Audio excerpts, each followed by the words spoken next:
Nakakalungkot. Kasi naman, meron nagtanong sa akin na tao sa social media ng legal advice.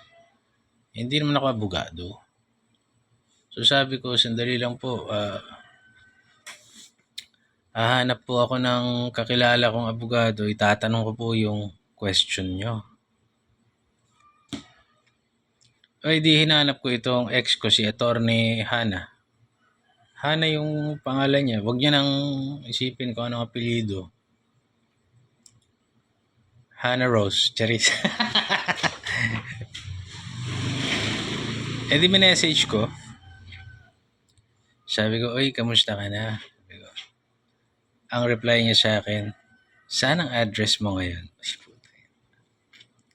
Hindi nag-iisip na ako ng address. Sabi ko, sandali, hindi pa pwedeng nandito yung asawa ko tsaka yung anak ko.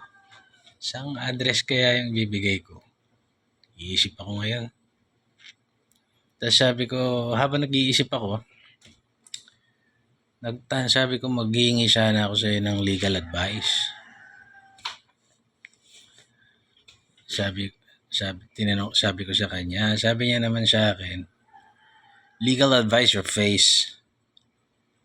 Pinagbabalakan kitang kasuhan ng 9262 because in 2023, there is already a landmark decision na sinasabi na kahit hindi kayo kasal at nagtaksil ka, it constitutes psychological abuse punishable under RA 9262. Utang ina. Napilitan pa akong mag-isip ngayon, putang inang to, kakasuhan pa ako. Sabi ko, ikaw naman attorney, nakalagay sa konstitusyon natin, no retroactive laws shall be passed.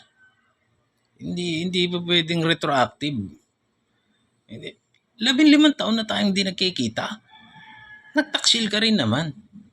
2023 lang kamo yung landmark decision. Tapos,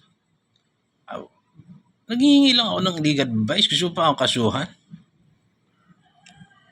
Binlock niya ako. Putang ina. Kasamahan ng loob. Hihingi lang ako ng legal advice eh. Mga abogadong yan talaga. Mga ambibitor. Nakakainis. Shit.